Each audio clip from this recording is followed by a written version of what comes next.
Most welcome everybody. एक नए topic को आज देखते हैं जो मूल रूप से आर्थिक भूगोल का पार्ट है, किंतु विविध प्रतियोगी परीक्षाओं की दृष्टि से यह अत्यंत महत्वपूर्ण रहा है।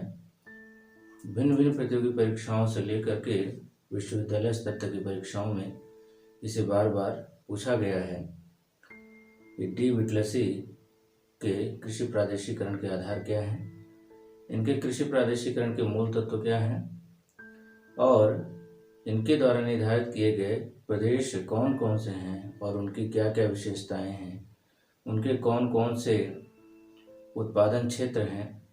तो इन चीज़ों को आज देखा जाएगा। डी विटलेसी के कृषि प्रादेशिकरण को इनके द्वारा किया गया यह प्रादेशिकरण संपूर्ण विश्व के संदर्भ में था।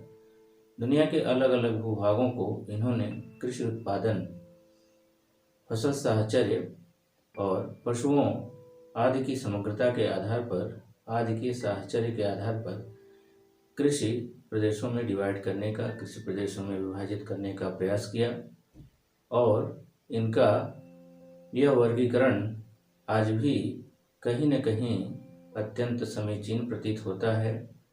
इसलिए इसका विस्तृत अध्ययन, इसका सटीक अध्ययन और भी आवश्यक हो जाता है।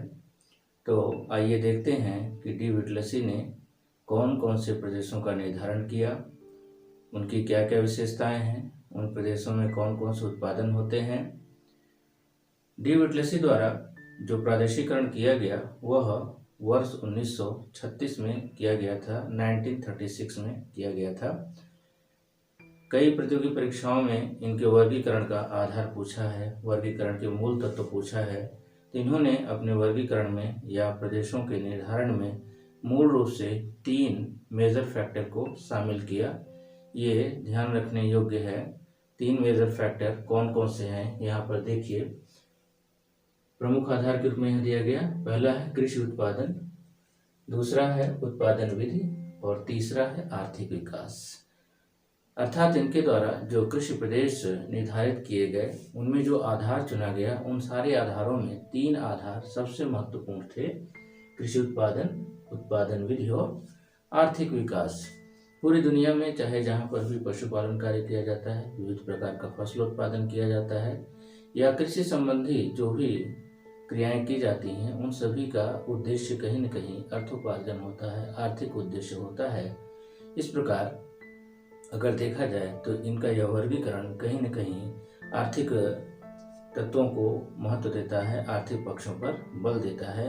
आइए जानते हैं कि इनके विभाजन के अन्य महत्वपूर्ण आधार कौन कौन से थे। तो यहाँ पर देखें, प्रादेशिकरण के आधार के रूप में दिया गया है। पहला है फसलों व पशुओं का साहचर्य। अर्थात इन्होंने जो पहला बेस चुना, उस बेस में फसलों को शामिल किया और पशुओं को शामिल किया और दोनों की जो मिलियू है, दोनों की जो समग्रता है, उसको इन्होंने इसमें सम्मिलित किया। इसके बाद दूसरा है कृषि उत्पादन विधि। कृषि उत्पादन विधि का मतलब कृषि उत्पादन के तरीके कौन कौन से हैं। ये परंपरागत तरीका है, स्थानांतरणशील प्रकृति का है या यंत्रीकरण है अथवा आधुनिक कृषि है, किस प्रकार का है, इसको इन्होंने सम्मिलित किया। और तीसरा है कृषि भूमि में श्रम पूंजी संगठन के विनियोग की मात्रा। अर्थात कृषि कार्य जो किया जा रहा है उसमें कितना श्रम, कितनी पूंजी और कितना संगठन विनियोग किया गया है, निविष्ट किया गया है। क्योंकि यह तीनों चीजें या यह तीनों घटक जो हैं कृषि उत्पादन को कहीं न कहीं व्यापक रूप से प्रभावित करते हैं। तो ये तीसरा बेस इन्होंने। चौथा बेस देखिए, कृषि उत्पादित पदार्थों के उपभोग का ढंग। अर्थात कृषि उत्पादन की क्रिया में जो पदार्थ तैयार हो रहे हैं, जो उत्पादन हो रहा है, उसके उपभोग का, उसके कंजम्पशन का क्या तरीका है, उसे किस प्रकार से कंज्यूम किया जा रहा है, ये बात इन्होंने इसमें आधार के रूप में चुना। और इसके बाद पांचवा है कृषि में प्रयुक्त यंत्रों, उपकरणों व आवास आदि की दशा। अर्थात खेती में जो यंत्र हैं, जो उपकरण हैं, जो आवास हैं, उनकी क्या स्थिति है। अर्थात यंत्र पुराने रूप में है, या उपकरण पुराने रूप में है, या आवासीय व्यवस्था पुराने रूप में है अथवा आधुनिक रूप में है, ये सारी चीजें इन्होंने सम्मिलित किया। और ये सारी बातें कहीं न कहीं आगे चल करके इनके प्रादेशिकरण में देखने को मिलेंगी। तो इन्होंने प्रादेशिकरण में बड़े आधार के रूप में 5 बेसिस को चुना, 5 आधारों को चुना, किंतु मूल रूप से इन्होंने 3 को मूल तत्व के रूप में स्वीकार किया था। तो अब आइए देखते हैं कि इनके द्वारा निर्धारित प्रमुख कृषि प्रदेश कौन कौन से हैं। कई प्रतियोगी परीक्षाओं में पूछा गया है कि डी विटलसी ने कितने कृषि प्रदेशों का निर्धारण किया। तो डी विटलसी के द्वारा कुल 13 कृषि प्रदेश बनाए गए, जिनमें आप यहाँ पर 1 बाय 1 एक एक करके देखेंगे। पहला देखें, पहले कॉलम 3 कॉलम बनाए गए हैं। पहले कॉलम में कृषि प्रदेश है, दूसरे कॉलम में स्थान है और तीसरे कॉलम में उत्पादन या कार्य को प्रदर्शित किया गया है। तो पहला कृषि प्रदेश देखिए, चलवासी पशुचारण प्रदेश। चलवासी पशुचारण प्रदेश अर्थात ऐसा प्रदेश जहां पर पशुचारण का कार्य व्यापक पैमाने पर किया जाता है। पशुओं को लेकर के लोग एक से दूसरे स्थान पर भटकते रहते हैं। मूल रूप से पशु ही इनकी संपदा होते हैं, जिनके भरण पोषण के लिए ये एक स्थान से दूसरे स्थान या एक क्षेत्र से दूसरे क्षेत्र को पलायित होते रहते हैं, आवागमित होते रहते हैं। तो ये स्थान कौन कौन से हैं? इसमें है अफ्रीकी एशियाई शुष्क प्रदेश अर्थात अफ्रीका और एशिया के संयुक्त रूप से शुष्क प्रदेश, और टुंड्रा युक्त घास प्रदेश अर्थात टुंड्रा प्रदेश में जहाँ घासें मिलती हैं वह स्थान। इसमें मुख्य रूप से किर्गिज और लैप्स ये सम्मिलित होते हैं। लैप्स ये जातियां चलवासी पशुचारण में अधिकांशतः संलग्न देखने को मिलती हैं। ये क्या क्या पालते हैं यहाँ पर देखिए, इनके द्वारा भेड़, बकरी, ऊंट, गाय, बैल और याक मुख्य रूप से पाले जाते हैं, और इनके पालने का मुख्य उद्देश्य दूध, मांस व हड्डी होता है, जिसे बेच करके ये अपने जीविका को चलाते हैं। तो ये हो गया पहला चलवासी पशुचारण प्रदेश। कौन कौन से स्थान है, क्या उत्पादन है, यहाँ पर दिया गया। इसके बाद दूसरा देखिए, व्यापारिक पशुपालन प्रदेश। व्यापारिक पशुपालन अर्थात जहाँ पशुपालन व्यापारिक दृष्टिकोण से किया जाता है, अर्थात पशु ही उनके जीवन के मूल आधार हैं, जिन्हें बेच करके, जिनसे प्राप्त उत्पादों को बेच करके वो अपना जीविकोपार्जन करते हैं। तो आइए देखिए कौन कौन से स्थान इसमें हैं। शुष्क व अर्ध शुष्क प्रदेश, आंग्ल अमेरिकी प्रदेश, ऑस्ट्रेलिया, न्यूजीलैंड, ब्राजील पठार, वेनेजुएला, दक्षिण पूर्वी अफ्रीका के पठारी प्रदेश ये मुख्य रूप से शामिल हैं, जहां पर व्यापारिक पशुपालन कार्य किया जाता है। पाले जाने वाले पशुओं को देखिए कौन कौन से पशु हैं यहाँ पर। गाय, बैल, भेड़ मुख्य रूप से पाले जाते हैं। ये किस लिए पाले जाते हैं? दूध, मांस, हड्डी और चमड़ा के लिए। तो दूध, मांस, हड्डी और चमड़ा आदि को बेच करके या आदि की बिक्री करके यह अपना जीविकोपार्जन करते हैं। तो ये यहाँ पे हो गया। इसके बाद तीसरा देखें, स्थानांतरित कृषि प्रदेश। स्थानांतरित कृषि प्रदेश अर्थात जहाँ पर भूमि को बदल बदल करके खेती की जाती है, ऐसे प्रदेशों को विटलेसी ने स्थानांतरणशील कृषि प्रदेश की संज्ञा दिया।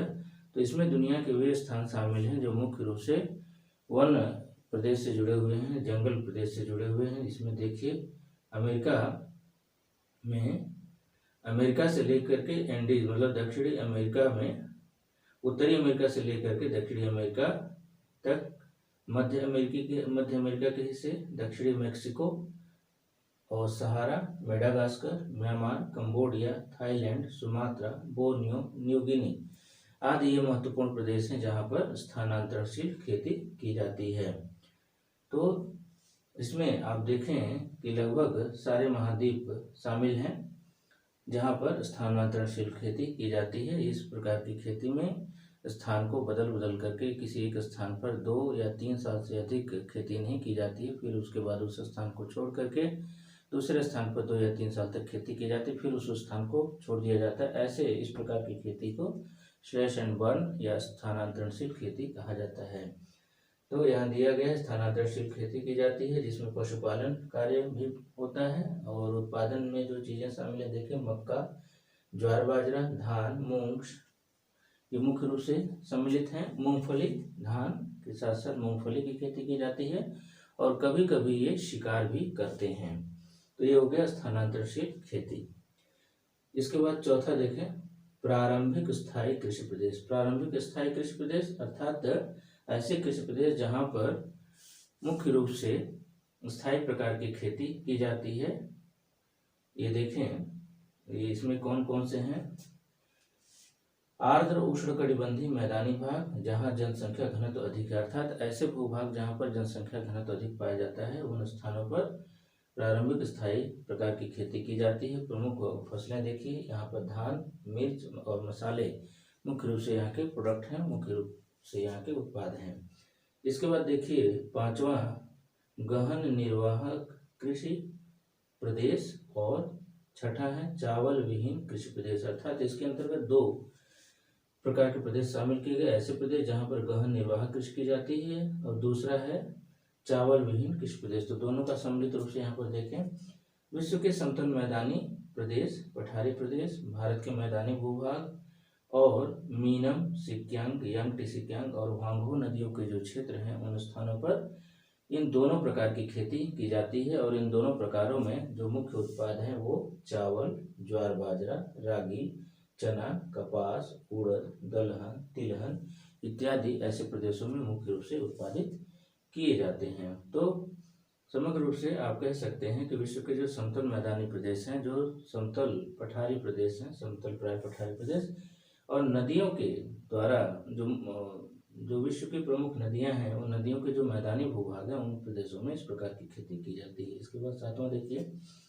व्यापारिक बागाती कृषि प्रदेश। व्यापारिक बागाती कृषि प्रदेश अर्थात ऐसी बागाती कृषि जो व्यापारिक दृष्टिकोणों से की जाती है, अधिक से अधिक लाभार्जन के लिए की जाती है। उसके अंतर्गत इन प्रदेशों को, ऐसे प्रदेशों को विटलेसी ने शामिल किया, जिसमें लैटिन अमेरिकी प्रदेश, अफ्रीकी प्रदेश, दक्षिण व दक्षिण पूर्व एशियाई प्रदेश इसमें सम्मिलित किए गए। यहाँ देखिए कौन कौन सा उत्पादन इसमें होता है। केला, कहवा, कोको, गन्ना, नारियल, चाय, रबर, मसाले इत्यादि यहाँ के प्रमुख प्रोडक्ट हैं।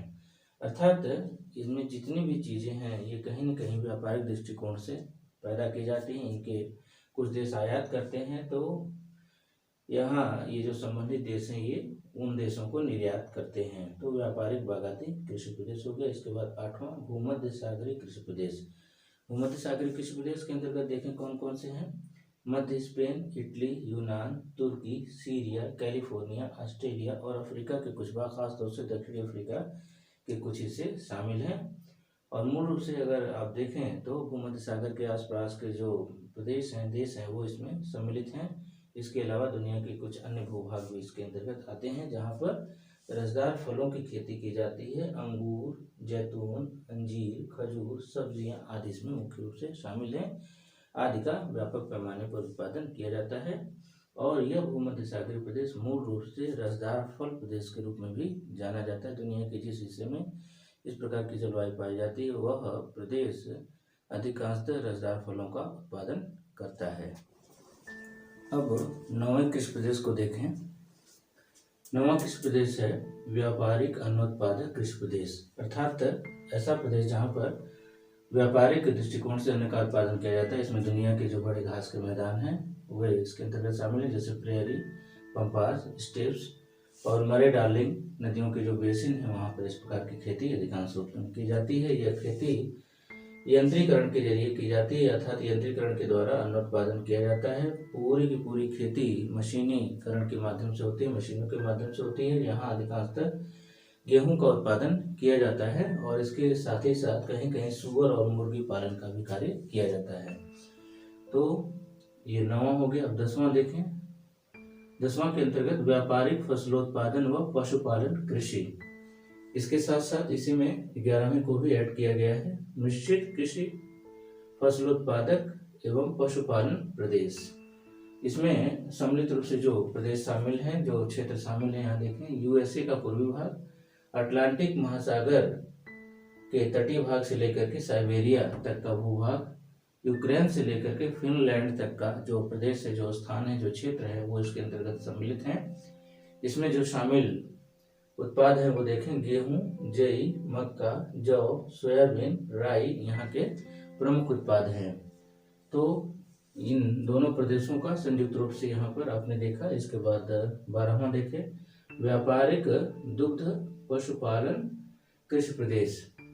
व्यापारिक ऐसे प्रदेश जहाँ पर व्यापारिक दृष्टिकोण से दुग्ध उत्पादन किया जाता है या दुग्ध उत्पादन हेतु पशुओं को पाला जाता है, वे भूभाग इसमें सम्मिलित हैं। देखें कौन कौन से प्रदेश देश शामिल हैं। पश्चिमी यूरोप का उत्तरी भाग, अटलांटिक से लेकर के मॉस्को तक का भूभाग, प्रेरी से लेकर के अटलांटिक तक का प्रदेश, और ऑस्ट्रेलिया, दक्षिण पूर्वी तस्मानिया और न्यूजीलैंड मुख्य रूप से ऐसे दुग्ध उत्पादक देशों के अंतर्गत हैं जहां अधिकांशतः गायें पाली जाती हैं दुग्ध उत्पादन के लिए, और अधिकांशतः इन देशों में दूध से बने हुए पदार्थ एक्सपोर्ट किए जाते हैं, निर्यात किए जाते हैं, जिसमें मक्खन और पनीर मुख्य रूप से सम्मिलित हैं। ऐसे देशों में दुग्ध की खपत स्वयं उपभोग के रूप में कम है और ये अधिकांशतः दूध से बने हुए पदार्थों को एक्सपोर्ट करते हैं, दुनिया के अन्य देशों को बेचते हैं या निर्यात करते हैं। तो ये व्यापारिक दुग्ध उत्पादक पशु कृषि प्रदेश को आपने यहाँ पर देखा। उसके बाद 13वां और अंतिम देखिए, विशिष्ट उद्यान कृषि प्रदेश, जिसको बोलते हैं ट्रक फार्मिंग। इसके अंतर्गत मुख्य रूप से फलों, फूलों और सब्जियों की खेती की जाती है। दुनिया के ऐसे प्रदेश इसमें सम्मिलित हैं जहां पर बड़े पैमाने पर इस प्रकार का उत्पादन किया जाता है। खासतौर से यह शब्द अर्थात ट्रक फार्मिंग शब्द जो है यह यूएसए के संदर्भ में पहले प्रयोग किया गया था, लेकिन आज दुनिया के तमाम प्रदेशों में, दुनिया के तमाम भूभागों में इस प्रकार की खेती की जाती है। और इसको ट्रक फार्मिंग इसलिए कहते हैं क्योंकि ये चीज़ें जो यहाँ पर गिनाई गई हैं वे कहीं न कहीं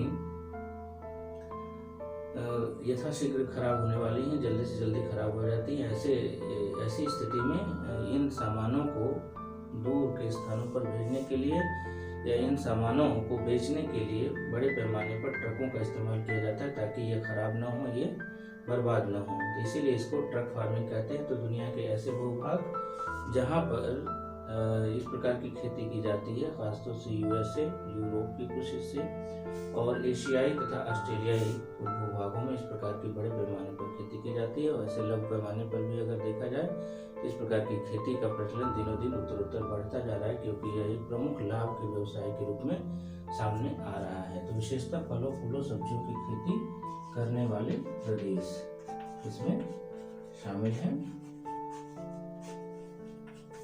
चीजें कौन कौन सी शामिल हैं यहाँ देखें, फल, फूल व सब्जियां, मुख्य रूप से सब्जियां,